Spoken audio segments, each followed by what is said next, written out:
இந்த வீடியோல Cloudwatchனா என்ன, EC2ஓட Cloudwatchஐ எப்படி கனெக்ட் பண்றதுன்னு நம்ம ட்ரெய்னர் ஹர்ஷா உங்க கூட ஷேர் பண்ணிக்க போறாங்க. Let's start. ஸோ இப்போ நெக்ஸ்ட் நம்ம Cloudwatch டாபிக் தான் வந்து பார்க்க போகிறோம். ஸோ Cloudwatch அப்படின்னா என்னது? வாட்ச் அப்படின்னா என்னது? வாட்ச் அப்படின்னா ஒருத்தங்களை நம்ம வந்து மானிட்டர், நம்ம ஒருத்தங்களை பார்க்குறத தான் வந்து வாட்ச் அப்படின்னு சொல்லுவோமா. ஸோ Cloudwatchமே வந்து என்னென்னா ஒரு மானிட்டரிங் சர்வீஸ் தான். ஓகே, மானிட்டரிங்காக யூஸ் பண்ணுற சர்வீஸ் தான் வந்து Cloudwatch. ஸோ நம்ம ஏதாவது ஒரு ப்ராஜெக்ட் பண்ண போகிறோம் அப்படின்னா அந்த ப்ராஜெக்ட் ஸ்டேட்டஸை வந்து நம்ம மானிட்டர் பண்ணிகிட்டே இருக்கிறது வந்து ஒரு பெஸ்ட் ப்ராக்டிஸ். ஓகே, ஆனால் நீங்கள் வந்து உங்களால் என்ன பண்ண முடியாது, 24/7 வந்து உங்களால் போயிட்டு வந்து உங்களால் பார்த்துட்டே இருக்க முடியாது. கரெக்டாக CPU யூட்டிலைசேஷன் எப்போ வந்து உங்களுக்கு இன்க்ரீஸ் ஆகுது, எப்போ டிக்ரீஸ் ஆகுதுன்னு எல்லா டைம்லையும் உங்களால் பார்த்துட்டே இருக்க முடியுமா? பார்க்க முடியாது. ஸோ அதுக்காக தான் வந்து இங்கே இதில் Cloudwatch அப்படின்ற ஒரு சர்வீஸை வந்து கொடுத்துருக்காங்க. ஸோ இந்த Cloudwatch சர்வீஸ் வந்து நமக்கு என்ன பண்ண போகுது அப்படின்னு கேட்டிங்கன்னா, நம்ம சர்வரோட பர்ஃபார்மன்ஸை வந்து மானிட்டர் பண்ண போகுது. ஓகே, இப்போ சர்வரில் என்னென்னலாம் ரன் ஆகிட்டுருக்கு, ஃபஸ்ட்டு வந்து CPU, அதுக்கப்புறம் மெமரி, அதுக்கப்புறம் network, next disk performance.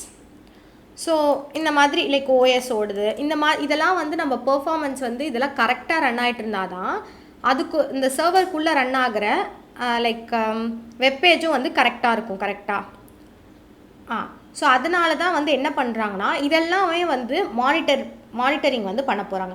So இதெல்லாம் மானிட்டர் பண்ணுறத என்ன சொல்கிறாங்க, இப்போ நார்மலாக நம்ம வந்து இதெல்லாம் வந்து பெர்ஃபார்மன்ஸ் அப்படின்னு சொல்லுவோம். Cloudwatchல இதெல்லாம் வந்து மெட்ரிக்ஸ் அப்படின்னு சொல்லுவாங்க.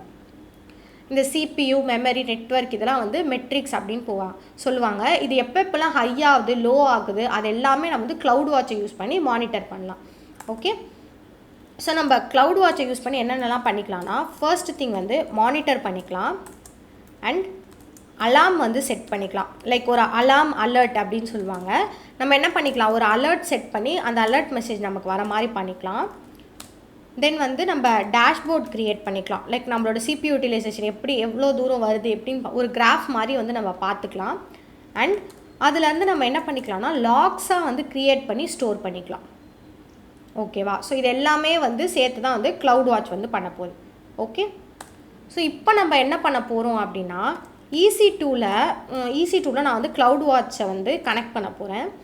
எப்போ எனக்கு வந்து அந்த யூட்டிலைசேஷன் வந்து இன்க்ரீஸ் ஆகுதோ அப்போ ஆட்டோமேட்டிக்காக அந்த சர்வர் வந்து ஸ்டாப் ஆகிடணும் அப்படின்னு சொல்ல போகிறேன் Cloudwatch கிட்ட. ஓகேவா?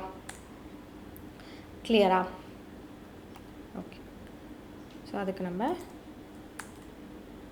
ஃபர்ஸ்ட் என்ன பண்ணலாம், EC2 சர்வரை வந்து க்ரியேட் பண்ணிக்கலாம்.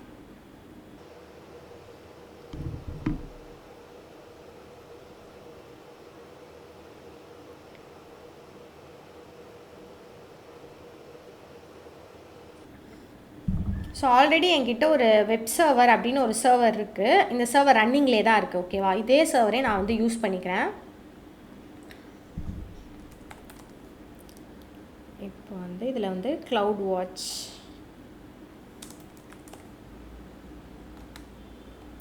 இப்போ Cloudwatchன்ற சர்வீஸ்குள்ளே போனீங்க அப்படின்னா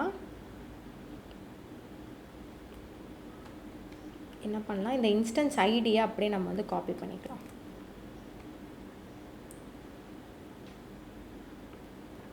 காப்பி பண்ணிவிட்டு இங்கே வந்து உங்களுக்கு நீங்கள் எதில் போனால் அந்த செட் பண்ணலாம், லாக்ஸ்லையா, அலார்ம்ஸ்லையா, மெட்ரிக்ஸ்லையா, எதில் போகணும்?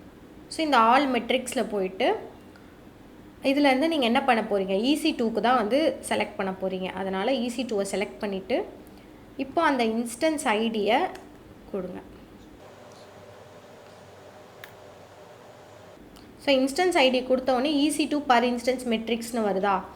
ஸோ இதை கிளிக் பண்ணி உள்ளே போனீங்க அப்படின்னா இதுலேருந்து நீங்கள் என்ன பண்ணிக்கலாம், எதை உங்களுக்கு வேணுமோ அதை மட்டும் தனியாக மானிட்டர் பண்ணிக்கலாம். நெட்வொர்க்கு, டிஸ்க்கு, ஸோ நெட்வொர்க்லேயே நிறைய லைக் ரீட் பண்ணுறது, ரைட் பண்ணுறது, இது எல்லாத்தையுமே நம்ம வந்து தனித்தனியாக வந்து மானிட்டர் பண்ணிக்கலாம். இப்போ நம்ம என்ன பண்ண போகிறோம் அப்படின்னா CPU யூட்டிலைசேஷனை தான் வந்து நம்ம மானிட்டர் பண்ண போகிறோம்.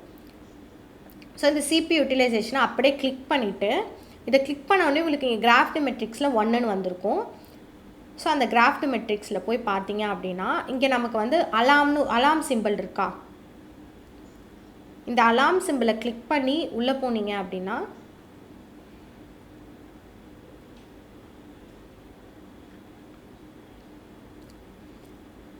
ஸோ இதில் வந்துட்டு நீங்கள் என்ன பண்ணிக்கலாம், இப்போது அலாம் சிம்பிள் கிளிக் பண்ணி உள்ளே போனால் இந்த மாதிரி உங்களுக்கு ஒரு டேஷ்போர்டு ஓப்பன் ஆகுது. இதில் தான் போய் நம்ம என்ன பண்ண போகிறோம்னா க்ளவுட் வாட்சை வந்து செட் பண்ண போகிறோம். ஓகேவா? ஸோ இதில் வந்து நமக்கு வந்து இன்ஸ்டன்ஸ் ஐடி ஸ்டாட்டிக் ஆவரேஜ் இருக்குது. இங்கே 5 மினிட்ஸ்னு ஒரு ஆப்ஷன் கொடுத்துருக்காங்க. எதுக்கு இது? எஸ், 5 மினிட்ஸ் ஒன்ஸ் வந்து க்ளவுட் வாட்ச் வந்து என்ன பண்ணும், EC2 இன்ஸ்டன்ஸை போய் செக் பண்ணிவிட்டு வரும். ஓகேவா?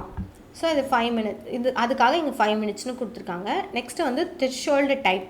த்ரெஷ்ஹோல்டு டைப் வந்து நம்ம என்ன பண்ண போகிறோம் அப்படின்னா, இப்போ நார்மலாக வந்து ரியல் டைம்லனா நமக்கு சர்வர் நிறைய ஓடிட்டே இருக்கும்.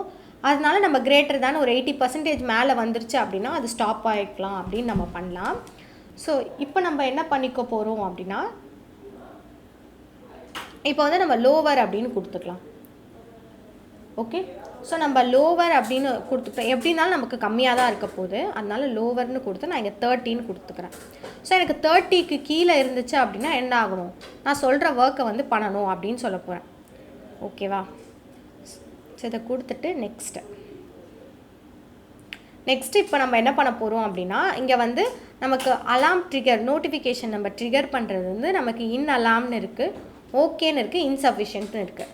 நீங்கள் என்ன பண்ணலாம், லைக் அலாம் இப்போ எப்போல்லாம் வந்து நமக்கு ஏதாவது ஒரு ஆக்ஷன் நடக்குதோ அப்போல்லாம் நமக்கு ஒரு அலாம் மாதிரி வரணும் அப்படின்னா நீங்கள் என்ன பண்ணிக்கலாம், இங்கே எஸ்என்எஸ் நம்ம க்ரியேட் பண்ணோம்ல, அந்த எஸ்என்எஸ் டாப்பிக்கை வந்து நீங்கள் இங்கே வந்து கனெக்ட் பண்ணிக்கலாம். நம்ம எஸ்என்எஸ் டாபிக் இங்கே கனெக்ட் பண்ணோம் அப்படின்னா எனக்கு என்ன வரும், மெயிலுக்கும் போகும் ஆஸ் வெல் அஸ் SQSக்கும் போகும். ஓகேவா? ஸோ எனக்கு நீங்கள் ஒர்க் பண்ணும்போது இந்த மாதிரி க்ளவுட் வாட்சில் ஒர்க் பண்ணுங்கள். பட் நான் இப்போ வந்து அதை ரிமூவ் கொடுத்துட்றேன். எனக்கு வந்து நோட்டிஃபிகேஷன்லாம் வேண்டாம். ஓகே, ஸோ இப்போ நம்ம டேரெக்டாக எங்கே போக போகிறோம், EC2 ஆக்ஷனுக்கு போக போகிறோம். இதில் ஆட் EC2 ஆக்ஷன் இருக்கா, அதை கொடுத்துட்டு இங்கே வந்து இன் அலாம்னு இருக்குது, ஓகே இன்சஃபிஷியன்ட்னு இருக்குது.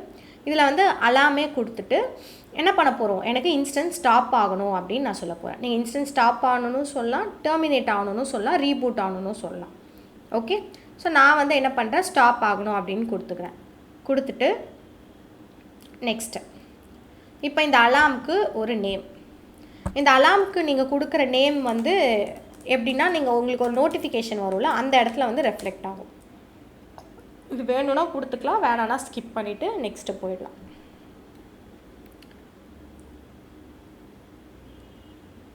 ஸோ இதை ஜஸ்ட் ரிவ்யூ தான். இதை பண்ணிவிட்டு நீங்கள் க்ரியேட் அலாம் அப்படின்னு கொடுத்தீங்கன்னா, ஒன்ஸ் இந்த அலாம் வந்து க்ரியேட் ஆகிடுச்சு அப்படின்னா, க்ரியேட் ஆனதுக்கப்புறம் என்ன ஆகும், 5 மினிட்ஸ் கழித்து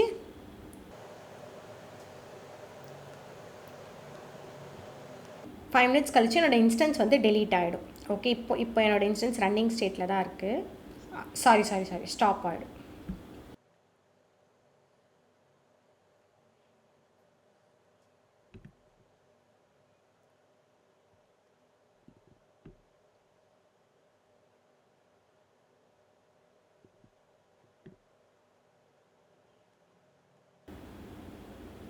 ஸ்டாப் ஆகிடுச்சா?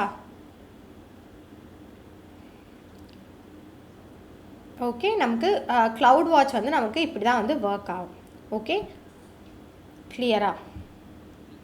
ஓகே, இந்த வீடியோ உங்களுக்கு புரிஞ்சிருக்கும் அப்படின்னு நான் நம்புகிறேன். தொடர்ந்து இதே மாதிரி AWS DevOps ரிலேட்டடாக நாங்கள் நிறைய வீடியோஸ் அப்லோட் பண்ணிகிட்டே வரோம். அதெல்லாம் நீங்கள் பார்க்குறதுக்காக BTree சப்ஸ்கிரைப் பண்ணிக்கோங்க. தேங்க்யூ.